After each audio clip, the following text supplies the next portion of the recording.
નોકરો ખાતો રહી જાય છે, પણ ખોટો વ્યક્તિ જે છે એ ક્યાંક ને ક્યાંક પોતાની વગનો ઉપયોગ કરી અને નોકરીમાં લાગી જાય છે। આવો જ એક શંકાસ્પદ કિસ્સો એ અમારી સામે આવ્યો છે અને આ જે કિસ્સો છે એ રાજકોટ જિલ્લાના જસદણ તાલુકાના પારેવાડા ગામનો છે અને આ ગામમાં જે વ્યક્તિ રહે છે એ નથી તો ગીરબડા કે આલચનો વ્યક્તિ કે નથી એ વ્યક્તિ ઉમરગામથી અંબાજીનો વ્યક્તિ, છતાં પણ ક્યાંક ને ક્યાંક એસટી કેટેગરીનું સર્ટિફિકેટના આધારે આ પરિવારે નોકરીઓ મેળવી છે। હવે જોવા જઈએ તો જે વ્યક્તિ છે એટલે કે વ્યક્તિના જે પિતાજી છે એનું નામ છે માણસુરભાઈ લાભુભાઈ પાલિયા, જેનું પોતાનું ઓબીસી નું સર્ટિફિકેટ છે, એસસીબીસી નું સર્ટિફિકેટ છે અને તેના દીકરાઓ પાસે પણ એસસીબીસી નું સર્ટિફિકેટ હતું અને છતાં પણ એને જે નોકરીઓ મેળવી એ ક્યાંક ને ક્યાંક એસટી કોટાની જે નોકરીઓ હતી એ એસટી કોટાની નોકરીઓ મેળવેલી છે। હવે જ્ઞાતિથી કે સંબંધના કે લોહીના સંબંધથી અત્યાર સુધી જોઈએ તો આ વ્યક્તિ ઓબીસીમાં આવે છે અને ખાસ કરીને જે માણસુરભાઈ લાભુભાઈ પાલિયા ના જે દીકરા છે વિશાલભાઈ માણસુરભાઈ પાલિયા તે 2017ની જે 17,000 એલઆરડી એટલે કે લોકરક્ષક દળની જે ભરતી થઈ એ લોકરક્ષક દળની ભરતીમાં તમે જોઈ શકો છો કે એ વ્યક્તિ લોકરક્ષક દળની ભરતીમાં એસસીબીસી કેટેગરીમાંથી પાસ થયેલો છે। આ એસસીબીસી કેટેગરીમાંથી 2017માં આ વ્યક્તિ જે છે એલઆરડી ની પીઈટી અને પીએસટી ટેસ્ટ જેને ફિઝિકલ સ્ટાન્ડર્ડ ટેસ્ટ કહેવાય એ ફિઝિકલ પરીક્ષા જે છે આ વ્યક્તિ એસસીબીસી માં પાસ થયેલો, મુખ્ય પરીક્ષા પાસ ન કરી શક્યો।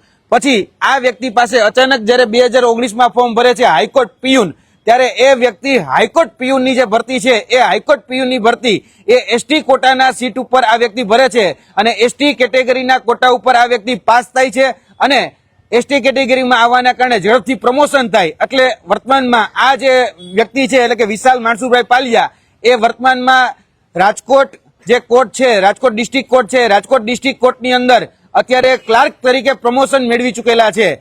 આ એના પહેલા દીકરા એટલે કે જે મોટા દીકરા છે એમની વાત છે।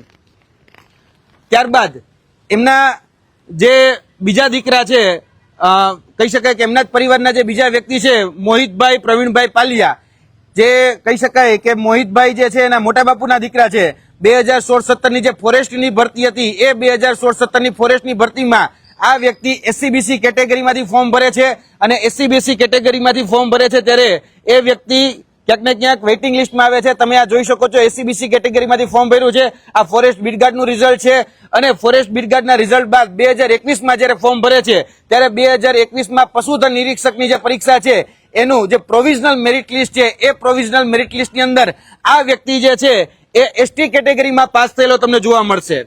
તેની સાથે સાથે કહી શકાય કે એમના જે બેન છે એમના જ બેન એટલે કે આરાધના બેન એ વર્તમાનમાં હમણાં જ આજથી 2 દિવસ પહેલા જે મુખ્યમંત્રીના વરદ હસ્તે જે નિમણૂક પત્ર આપવામાં આવ્યા એ નિમણૂક પત્રની અંદર આરાધનાબેન માણસુરભાઈ પાલિયા એ વ્યક્તિ રેવન્યુ તલાટી તરીકે એસટી કેટેગરીની સીટ ઉપર એ પાસ થાય છે। ત્યારબાદ જે અભયભાઈ અરવિંદભાઈ પાલિયા જે છે એમના મોટા બાપુના દીકરા છે અને એમના કાકાના દીકરા છે અને આ જે વ્યક્તિ છે એ વ્યક્તિ પણ ક્યાંક ને ક્યાંક હમણાં જ લેવાયેલી જે પરીક્ષાઓ છે એ પરીક્ષાઓમાં અમદાવાદ મ્યુનિસિપલ કોર્પોરેશનની અંદર જે નવગણભાઈ રેવાભાઈ સરસૈયા જે ભરતીમાં એસટી નું ખોટું સર્ટિફિકેટ લાવી અને નોકરીએ લાગેલા એ જ ભરતીની અંદર તમે જોઈ શકો છો 7મા ક્રમે અભયભાઈ અરવિંદભાઈ પાલિયા જે છે એ વ્યક્તિ એસટી કેટેગરીના સર્ટિફિકેટ ઉપર અમદાવાદ મ્યુનિસિપલ કોર્પોરેશનની અંદર જુનિયર ક્લાર્ક બને છે।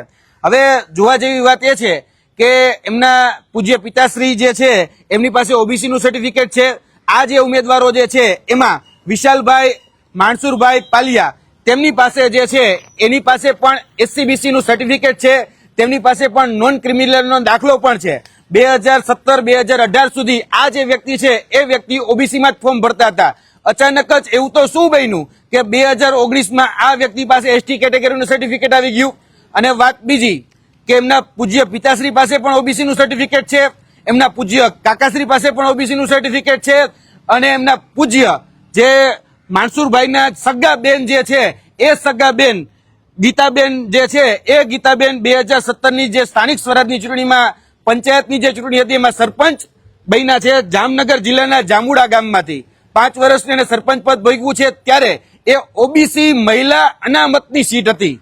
એ ઓબીસી મહિલા અનામતની સીટ ઉપર એમના જ ફૈબા એટલે કે વિશાલભાઈના આરાધનાબેનના ફૈબા એ ઓબીસી અનામતની મહિલા અનામતની સીટ ઉપરથી એ ચૂંટણી પર લડેલા છે.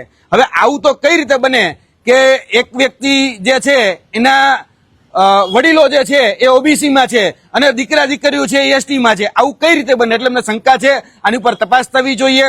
હવે વાત રહી બીજી કે ડોક્યુમેન્ટ વેરિફિકેશન. તો કોઈ પણ વ્યક્તિ જયારે ડોક્યુમેન્ટ કહી શકાય કે પરીક્ષા પાસ કરે તો પહેલું ડોક્યુમેન્ટ વેરિફિકેશન થાય ભરતી બોર્ડથી. એટલે ભરતી બોર્ડ અહીંયા ગૌણ સેવા પસંદગી મંડળ લાગે, તો ગૌણ સેવા પસંદગી મંડળમાં ભરતી બોર્ડમાં જયારે ડીવી કરવામાં આવ્યું તો ત્યારે કેમ ચેક કરવામાં આવ્યું? ત્યારબાદ બીજું વેરિફિકેશન થાય વિભાગીય એટલે કે મહેસૂલનું. જે વ્યક્તિ અત્યારે મહેસૂલ તલાટી તરીકે આરાધનાબેન જે લાગ્યા ત્યારે એનું મહેસૂલમાં જયારે જાય ત્યારે એ વિભાગીય ડોક્યુમેન્ટ વેરિફિકેશન થાય તો ત્યારે એમાં કેમ તપાસ કરવામાં આવી? ત્રીજું, કાસ્ટ વેરિફિકેશન માટે જે વ્યક્તિ એસટી કેટેગરીમાં આવતો હોય તેનું ડોક્યુમેન્ટ વેરિફિકેશન બિરસા મુંડા કચેરીની જે આદિજાતિ કચેરી છે તેમાં, તો તેમાં પણ એનું કેમ ક્રોસ વેરિફિકેશન કરવામાં ન આવ્યું? એટલે આ બધી જ જગ્યાએ ક્યાંક ને ક્યાંક જોવા જઈએ તો લોકરક્ષક દળ, ત્યારબાદ હાઈકોર્ટ, ત્યારબાદ કહી શકાય કે અમદાવાદ મ્યુનિસિપલ કોર્પોરેશન, ફોરેસ્ટ અને હવે જીપીએસસી, કારણ કે આ વ્યક્તિ હવે જીપીએસસી ની એસટીઆઈ સ્ટેટ ટેક્સ ઇન્સ્પેક્ટરની જે પરીક્ષા છે એ પણ એસટી કેટેગરીના કોટા ઉપર પાસ કરે છે, જેનું આખું ખાનદાન આખું જે પરિવાર છે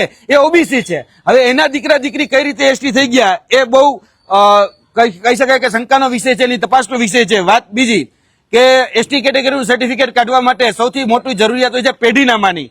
એમાં સોગંદનામું કરવું પડે, પેઢીનામું કાઢવું પડે, પંચોની સાઇન જોઈએ, તલાટીઓની સાઇન જોઈએ.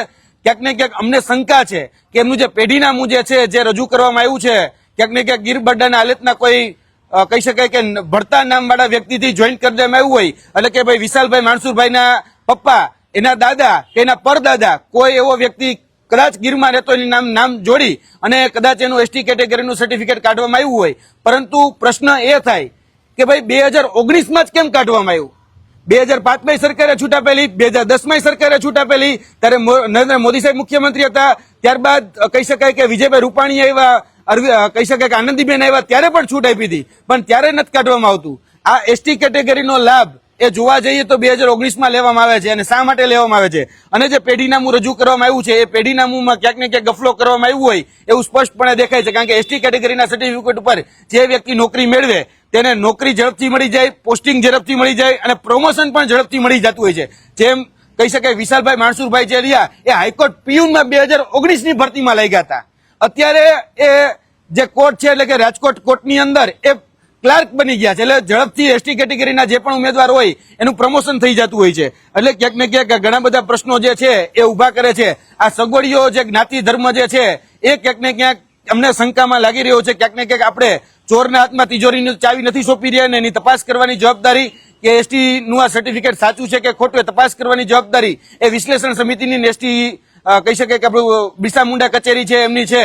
તમે આ માધ્યમથી સરકારને અપીલ કરીએ છીએ કે તાત્કાલિક ધોરણે જે સગવડીઓ જે જ્ઞાતિ ધર્મ અપનાવે છે એની તપાસ કરવામાં આવે કે 2018 પહેલા આખું જ પરિવાર ઓબીસી હોય અને 2018 પછી આખું જ પરિવાર એસટી થઈ જાય. આવું કઈ રીતે?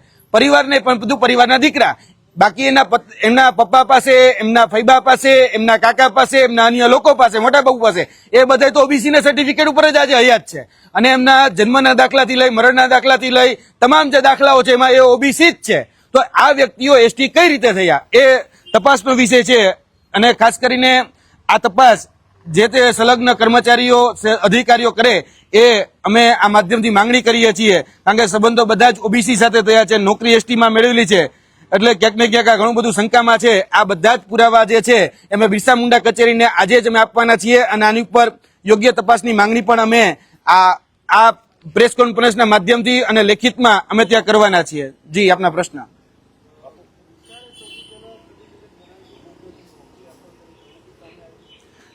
સૌપ્રથમ જે નોકરી કોઈ વ્યક્તિએ ખોટી રીતે મેળવી હોય તો એમાં પહેલું નામ જે છે કે શંકાસ્પદ જે સર્ટિફિકેટ હતા વિશાલ માણસુભાઈ પાલિયાના હતા કે જેને પોતે 2017માં લોકરક્ષક દળની પરીક્ષા એ એસસીબીસી કેટેગરીમાંથી આપેલી છે, જેમાં પીએસટી એટલે કે ફિઝિકલ સ્ટાન્ડર્ડ ટેસ્ટ પરીક્ષા પાસ કરે છે, પ્રિલિમિનરી પરીક્ષા પાસ નથી કરી શકતા. એ જ વ્યક્તિ 2019માં હાઈકોર્ટ પીયુનની જે ભરતી બહાર પડે ત્યારે એ વ્યક્તિ હાઈકોર્ટ પીયુનની અંદર કઈ રીતે એ એસટી થઈ ગયા એ નથી સમજાતું. પછી એના જ આધારે એનો જ વ્યક્તિનો સંદર્ભ લઈ અને આરાધનાબેન છે, અભયભાઈ છે, મોહિતભાઈ છે, આ બધા જ લોકોએ ક્યાંક ને ક્યાંક સંદર્ભ ખોટો આપેલો હોય અથવા તો પેઢીનામું ખોટું આપેલું હોય એમની અમને પ્રબળ શક્યતાઓ લાગેલી છે. એટલે ક્યાંક ને ક્યાંક આની ઉપર તપાસ થવી એ ખૂબ જરૂરી છે. આ બધી જ બાબતો જે છે એમાં બિરસા મુંડા કચેરી અને વિશ્લેષણ સમિતિ છે એ જ આ શંકાનું સમાધાન કરી શકે છે. બાકી અત્યાર સુધી ફોરેસ્ટ વિભાગ હતો, મહેસૂલ વિભાગ હતો, કોર્પોરેશન હતો, ગૃહ વિભાગ હતો, અને ખાસ કરીને મુખ્યમંત્રી હતા, એની પણ આંખમાં ધૂળ નાખવામાં આવી છે. કારણ કે મુખ્યમંત્રીના વરદ હસ્તે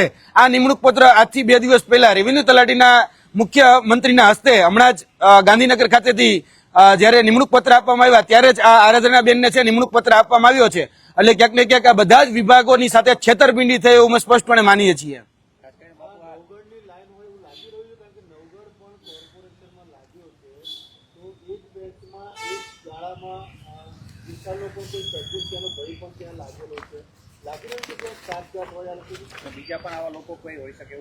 નવગણભાઈ રેવાભાઈ સરસૈયા જે વ્યક્તિ છે એ વ્યક્તિ આજથી અમદાવાદ મ્યુનિસિપલ કોર્પોરેશનની જે 6 મહિના પહેલા નિમણૂક થઈ તેમાં આ નવગણભાઈ રેવાભાઈ સરસૈયા ખોટા એસટીના દાખલા ઉપર નોકરી મેળવેલી હતી. અત્યારે એને જોવા જઈએ તો અમારી જાણકારી મુજબ કંઈક સસ્પેન્ડ કરવામાં આવ્યા છે.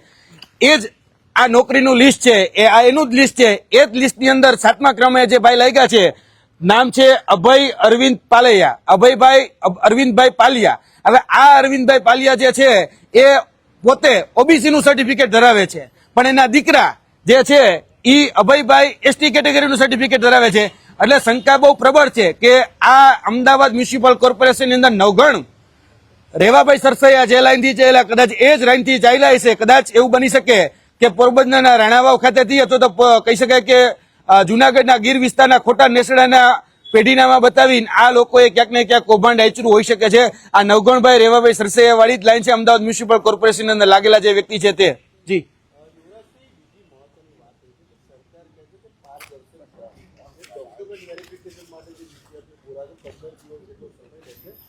ટેકનિકલ એનાલિસિસના આધારે આખી આ સર્ટિફિકેટની ચકાસણી થાય છે. લાગી રહ્યું કે સરકારનું કોઈ કાચું કપાઈ રહ્યું છે આ મામલે? સરકારના અલગ અલગ વિભાગો જે છે એ બધા પ્રમાણપત્ર ઇસ્યુ કરતા હોય છે. ખાસ કરીને જે તપાસ કરવાની જે કમિટી છે, વિશ્લેષણ કમિટી છે, હમણાં જ કોર્ટના ચુકાદાને આધીન જે વિશ્લેષણ સમિતિની રચના કરવામાં આવી છે અને જે વિજિલન્સની રચના કરવામાં આવી છે આ બધી તપાસ કરતી હોય છે. પરંતુ આંખમાં ધૂળ નાખવાનું કામ એ રીતે થાય છે કે સ્થાનિક જે તલાટી હોય, સ્થાનિક જે નાયબ મામલતદાર હોય એમને પૈસા દઈને કે વહીવટ કરીને આ પ્રકારના જે સર્ટિફિકેટો છે. હવે હું મૂળ ગોંડલનો વતની છું. હવે હું એવું બતાડું કે ભાઈ મારા પૂર્વજો જે છે એ ગીરમાં રહેતા હતા અને એનો 1960 પહેલાનો કોઈ ઉતારો લઈ આવું એટલે એ ઉતારાને આધીન એટલે એ પેઢીનામાને આધીન મને એવું ગણી લેવામાં આવે કે ભાઈ મને એસટી કેટેગરીનું સર્ટિફિકેટ મળવા પાત્ર છે. આ નીતિ નિયમ છે કે ભાઈ કોઈ વ્યક્તિ ભૂતકાળમાં 1956 પહેલા જો ગીર બડા હાલતમાં રહેતા હોય તો એના આધારે આ પેઢીનામું બનતું હોય છે. એટલે લોકો કરે છે શું કે ભાઈ મળતા એના પૂર્વજોનું જે નામ હોય દાદા પરદાદાનું એનો ક્યાંક ને ક્યાંક ભળતું નામ ગોતી અને પોતે ત્યાંથી પેઢીનામું બનાવી દેતા હોય છે. ફોરેસ્ટરને હોય, તલાટીને હોય કે નાયબ મામલતદારને પૈસા આપી અને આ પ્રકારના બોગસ સર્ટિફિકેટો જે ઉભા કરવામાં આવે છે. એટલે જ કહું છું સાચો આદિવાસી જે છે, જેને ખરેખર જરૂરિયાત છે, જે હકદાર છે, જે લાયક છે, એના મોઢાનો કોળિયો જે છે આવા જે કહી શકાય કે ઉભા કરેલા સેટિંગબાજ જે લોકો છે ક્યાંક ને ક્યાંક છીનવી રહ્યા છે. આ ભૂતકાળમાં પણ આ ઇસ્યુ બહુ મોટો થઈ ગયો. ગાંધીનગરની અંદર આંદોલન પણ થયા છે. હજી પણ આ વસ્તુનું નિરાકરણ નથી આવ્યું. જી યુવરાજજી, ખાસ કરીને આ જે પરીક્ષાની જે આખી વેરિફિકેશનની પ્રોસેસ હોય તો એની અંદર બી ક્યાંય આ લોકોએ ચકાસણી નહીં પૂર્તિ કરી હોય એવું લાગે છે તમને?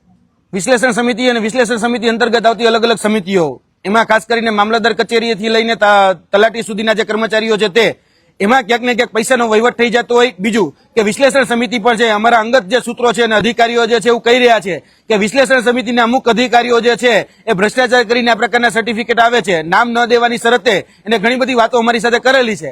પરંતુ અમારી પાસે આધારભૂત પુરાવો નથી એટલે અમે વાત મૂકી નથી શકતા. પરંતુ ક્યાંક ને ક્યાંક જે અધિકારીઓ છે, તલાટી છે, રેવન્યુ તલાટી છે, જે મામલતદાર છે, નાયબ મામલતદાર છે, એ સેટિંગ કરી અને ગીરબડ્ડા આલેચમાં ખોટો ઉતારો બતાડી, ખોટું પેઢીનામું બતાડી અને આ પ્રકારના જે કૌભાંડ છે, મોડસ ઓપરેન્ડી આ છે કે જે પેઢીનામું જે સોગંદનામું કરવામાં આવે છે એ સોગંદનામાની ક્રોસ વેરીફાઈ કે કરવામાં નથી આવતું. અને જે ઉતારો જે છે એમાં ખાસ કરીને જે સંદર્ભ ટાંકવામાં આવે છે એ તમામ સંદર્ભો જે છે ક્યાંક ને ક્યાંક નકલી જે છે એ મૂકવામાં આવે છે. અને પંચોના જે સ્ટેટમેન્ટ લેવામાં આવે છે એ પંચો પણ ઉભા કરેલા હોય છે અને પંચો પણ ક્યાંક ને ક્યાંક પૈસોથી ઉભા કરેલા પંચોના એ વેરિફિકેશન લેવામાં આવતા હોય છે. જી